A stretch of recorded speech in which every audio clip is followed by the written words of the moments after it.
All right, so I'm outside of a 2019 Honda Odyssey. This is actually the Touring model. And I'm just gonna touch on some things and explain the car. First thing I'll point out is it does have a 1-inch larger wheel. So when you're comparing that to maybe an EXL or an EX, much of like what's sitting next to it, you can see there's a little bit of difference in the wheel as far as that goes. So from the exterior, just some things to point out that you'll notice. Now I'm gonna move around to the back side of the car and just go over some things. It does have LED fog lights additionally too, so that's gonna differentiate from an EXL like what's sitting next to it to this. Now on the back of the vehicle, it does have the kick underneath to open the tailgate, but the first thing I wanna show you is remote start. So on the key, if I press the lock button and then I press and hold the remote start button for a couple seconds, it'll fire up, and the way to tell is it'll flash in the lights. Now my car's cranked up, right? I can run it for an additional 10 minutes by pressing the same sequence again, or I can turn it back off by pressing the unlock button and the remote start button, and I'll turn the car off. Now getting to the back, I'll point out it is badged and says Touring, so just so you know, it's easier to tell that way if you're out on the lot looking. So I throw my foot underneath and it pops open for me, right? So it's a direct kick underneath, and there's a sticker on the back of the car to show you how to do that, so don't swipe left to right. Now in the back of the car, it's gonna look a lot like the previous generation. So when you walk up, the seats layout, the bed depth, and everything is gonna be a lot of the same. Folding your third row away, I can do this one-handed, so you can see that I'm doing it right there, and I can throw it back up, right? So not that hard to do if you got something in your hand, kiddo, or whatever, maybe bags or anything like that. Now in the back, you do have some additional storage and a power outlet. Moving over to the other side, you'll see the Honda vac. So this is part of why people would move up to that Touring model. So if you want that vacuum cleaner that'll reach all the way to the front seats to be able to clean stuff out, that's what this is. Over here is just gonna be a panel for some additional sensors and everything. Now, I'll show you the entire third row folded down so you can get an idea for spacing, along with, so you can see into that third row and see what's going on here. So spacing wise, you can see I've got a good amount of space I can work with. Now in the back, I do have cup holders, I do have air vents, I do have an outlet that I can plug into as far as getting to be able to see or hear the DVD player, which I've folded up right there. But I have power, outlets back here so I can plug in wired headphones as opposed to the wireless. And I have this on both sides, all right? So this second row, there's actually usually a seat right there. I've removed it just to show you something here in a second. That seat is actually sitting right here, so it does exist. So let's walk around to that second row and show you a couple things. Before we do that though, I will point out there is sunshades even in the third row in this vehicle too. So just be aware of that, they're right there. You can pull from that tab and set them up. So in the back of this car though, before we go, I will point out right here, I don't know if you can read it, but it does say that you can adjust the height. Now how to do so, you get the height to whatever fits. So if your garage is a little bit lower or whatever, once you get there, press and hold, and then you'll hear a double beep. Now I got my double beep. Now it's set to whatever height I've set it to. So that way I can make sure it doesn't open up and hit the top of my garage and scratch anything or hurt the car, right? So let's move into the second row. Now I do have controls off the key, so I can press and hold and it'll pop open for me, assuming the doors are unlocked, right? And I can do that on both sides, along with the tailgate, so just so you know. Now in the second row, to close or open it if you were a passenger would be right here, and these are lockable too, and I'll show you where the locks are when we get into the front row. Now it does have the same thing, it's the sunshade, so you can see the tabs to pull right there. And then you do have cup holders in the back and the doors and in the center console, along with 2 USBs down here and an HDMI input if you wanted to be able to power something running to the rear DVD player, or Blu-ray player I should say. Now the reason I removed that second seat there is to show you that all these seats can slide laterally. So if you want to mess with this, the handle right here, I can grab and pinch, I can slide the seat across to where now I have more entry space in that third row. Where this makes a lot of sense is if you got little ones in car seats, well, I don't have the ability sometimes to fold the seat forward and slide it forward because the car seat's there. But I can leave that car seat all plugged and connected and be able to slide this seat on over and let my passengers into that third row. And I don't necessarily have to remove the center seat. I could remove this one and leave the center in that one. So there's plenty of different options because all 3 of these are removable. So just keep that in mind when you're kind of looking at this. A lot of opportunity for seat changes in this vehicle. So let's move up into the front row of the car.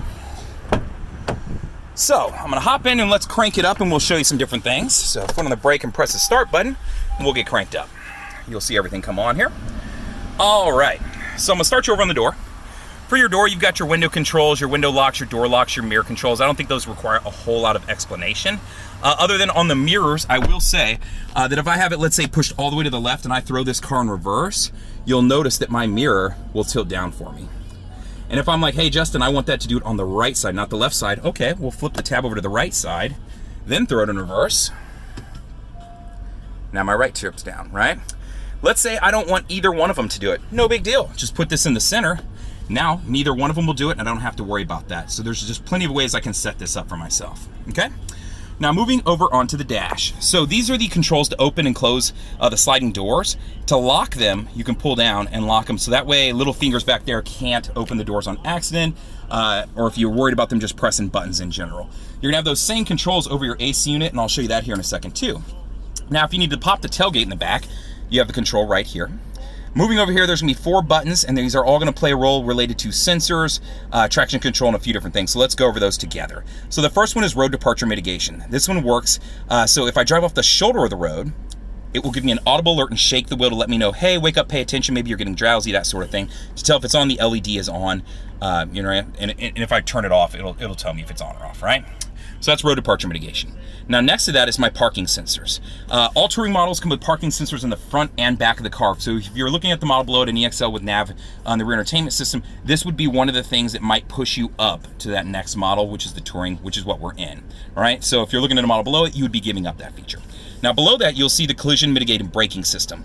So in the event that I'm gonna hit somebody from behind, first it'll give me an audible alert and alert me in the dash, then it'll actually start to apply the brakes to prevent that accident. So this feature is always on and running unless I press and hold this for a couple seconds, and now it's turned off. So you can see it took me about 3 seconds to get it to turn on and off. So it's set up to where I can't accidentally bump it and turn it off, right?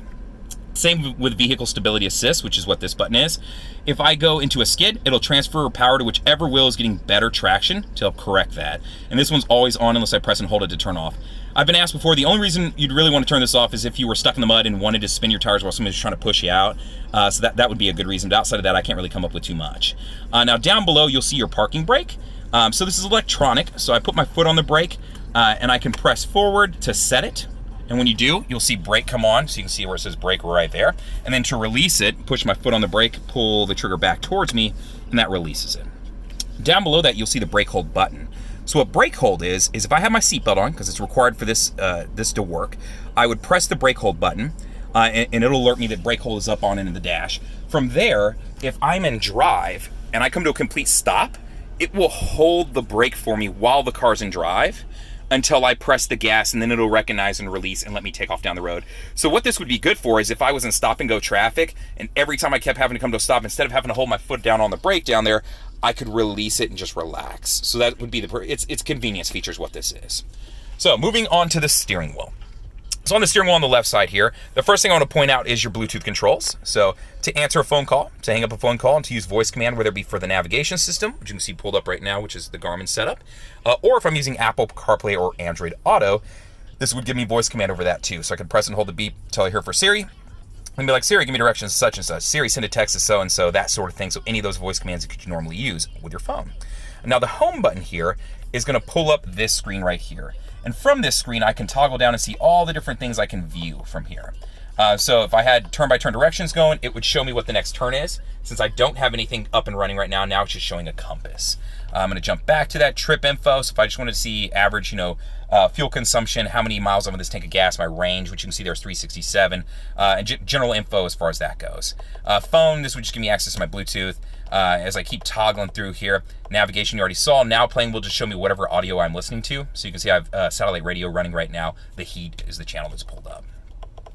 So let's toggle back down here. Maintenance, this is kind of nice because this is where I can get to my tire pressure, and it'll show me per tire and show me what the pressure is exactly right at this moment. And then I can get to my oil life, so I can see right now I'm at 100%. So that way if I was curious, hey, where am I getting to as far as needing an oil change, I can check.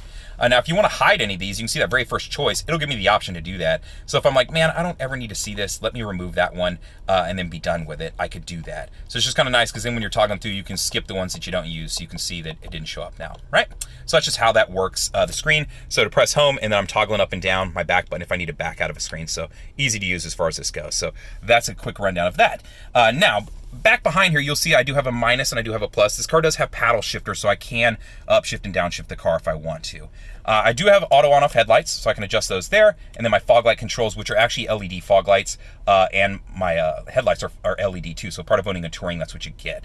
I do have, on the other side, my windshield wiper controls that I can also set to auto, so they'll detect rain on the car and actually do it for me. So it's just kind of cool to know that you have that available to you to use.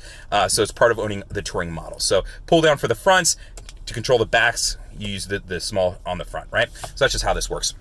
Now over on the right side of the car, or steering wheel I should say, is I have a couple of the Honda sensing features. So if the main button is on, you'll see ACC and LKS up there. So see them flashing at me? That stands for Adaptive Cruise Control and Lane Keep Assist. So Lane Keep Assist is going to be using this button right here. If I press this button, you're going to see those dotted lines appear. So when I'm going over 45, it'll use the camera that is up here in this box to detect the lines down on the road. So it's looking for those lines. Now when those fill in solid, it means it's now reading the road actively. So if I start to drift out of my lane, it'll correct me and keep me centered. Now the next one is Adaptive Cruise Control. So once I get up to speed, I would press set. From there, where it says ACC off right now, it would say my speed. And then from there, I could keep moving along. Now to set what distance I want to keep between me and the car in front of me, I'm going to use this button. And pressing so, you'll see the more boxes, the more space it keeps between me and the car in front of me. So that's what this button does. So I can keep more space while I set the cruise control. And that way, if people keep slowing down and getting in front of me, it'll just slow down and speed up on its own. I don't need to adjust anything. So it's great for long road trips. Now that same technology it uses, so it's using radar down in the grille, is what it's using for the Ford collision mitigation braking system I mentioned earlier, to where it'll prevent accidents and brake the car. So that's what that is. Now moving over to the touchscreen. I'll start from the home screen. The navigation is through Garmin, like I said earlier. You can pull up and search. A lot of different ways you can search. You can save previous searches and things like that. So this is pretty easy to understand. If you need help, just let me know. I'll walk you through some stuff. Phone, as far as getting over to Bluetooth, if you've never added a phone, it'll prompt you from the get-go. So let's say you've added one phone, but you need to add a second phone because there's another driver. Go to Settings. From here, you want to go to Connections, and then you want to add something to Bluetooth. So you're going to want to go there, and then see Connect New Device, press that. Now it'll search for your phone, and you can move along. You can connect up to, I believe, 6 or 8 devices to your car. So a lot of different connections can be made to the car. Rear entertainment. This is kind of cool because not only can I show them a Blu-ray, which my Blu-ray player is right down here below, or I could play a CD out of that if I had something, but there's other apps that you can pull up to. So like the How Much Further app is just kind of cool because that way if you are tracking and have the navigation running, it'll actually show them in the back what's going on as far as how much further. It'll show on the screen and it'll show a cartoon of the car driving, and that way if they want to see it. So I'll see if I can get it backed up enough to where you can see it there. So you can see what's going on right now. So it's just really cool as to what it offers for the kids to see. So you have a couple different apps running back here.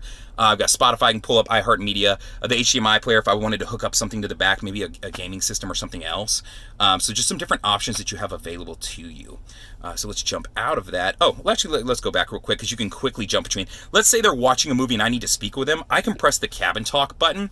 What this will do is it'll speak over the headphones right now, so they'll be able to hear me. So it'll interrupt and allow me to talk to them so I'm not yelling and they're ignoring me. So that's what the function of this is. So really cool feature that comes in this vehicle. This is also in the EXL model, so if you're looking at the model below that, you still have that function. Now, I'm going to move across here to a function that is not.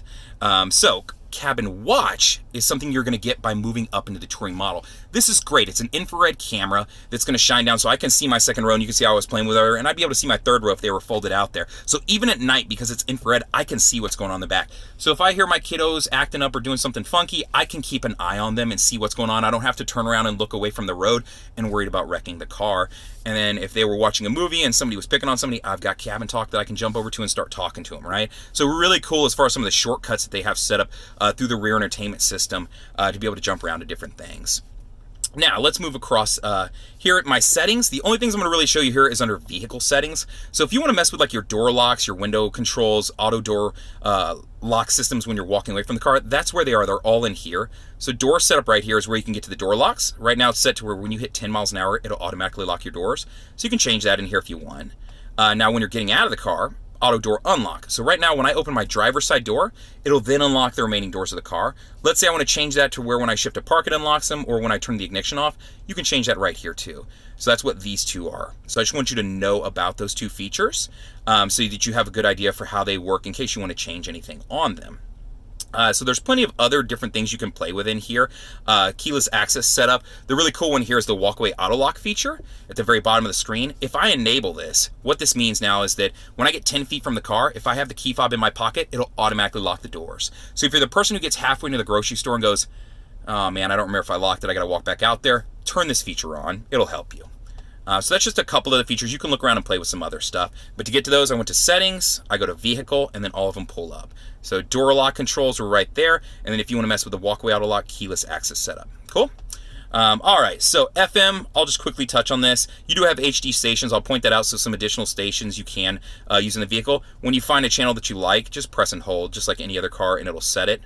Now that's set. right? So not hard to do if you want to play with this stuff. So I won't touch too much on the FM. Bluetooth audio, once you connect your phone up, you'll be able to pull this up and then play things from right here. So it's going to prompt me to add a phone because I don't have one added to this car.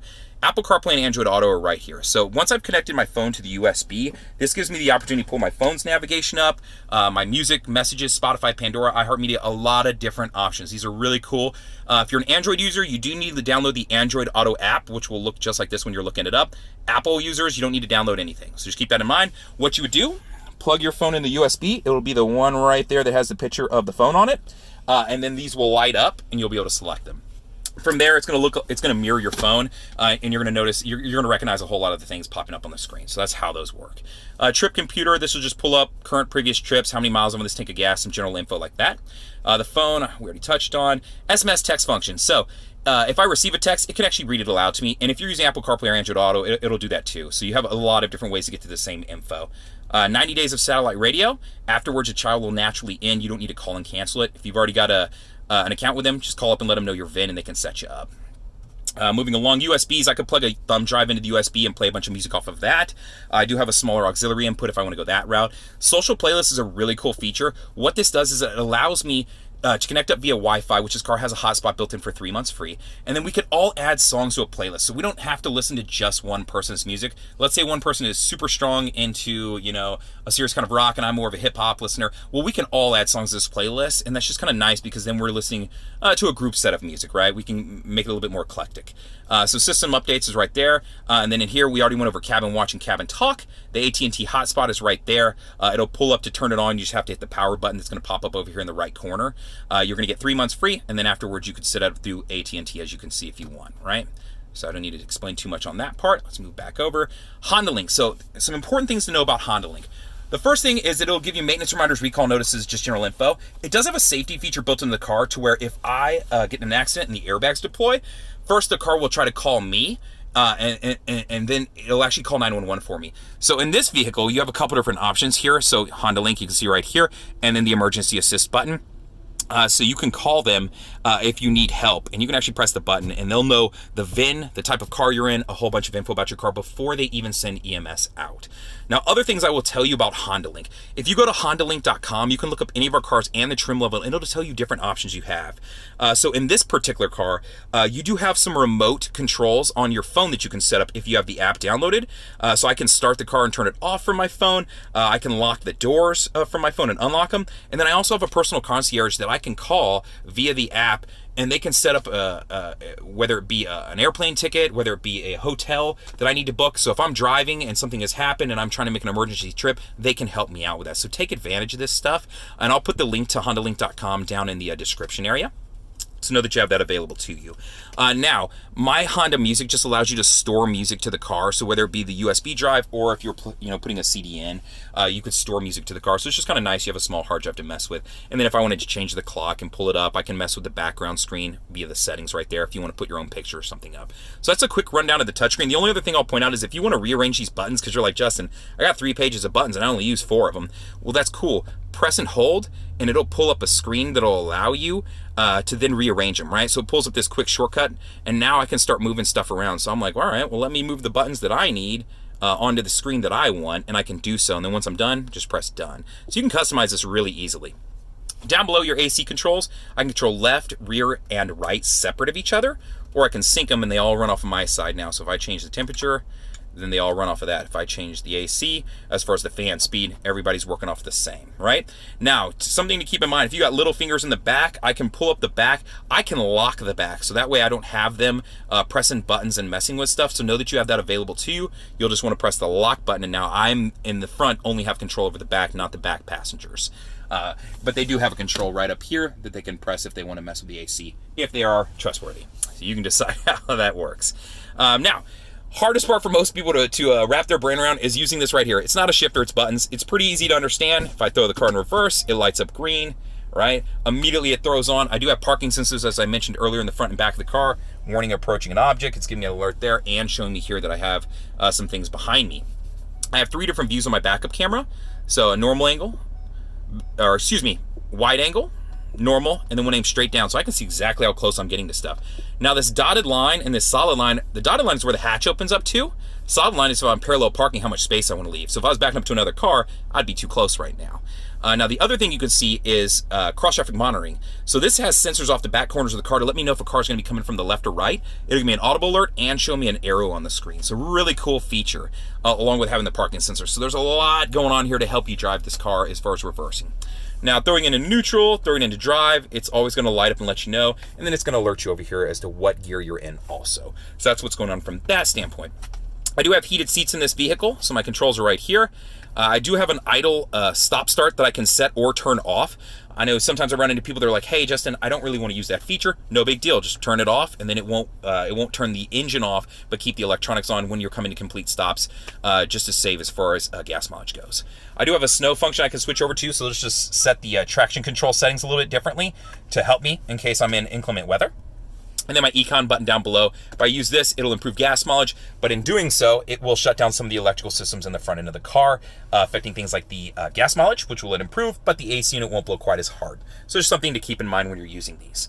Other things I'll point out really quickly, you do have blind spot monitoring in your mirror, so it's gonna be right there, and on the other side, you can see it's right there. It'll light up if somebody's in my blind spot. If I start to get over anyway, it'll give me an audible alert to be like, hey, there's somebody there.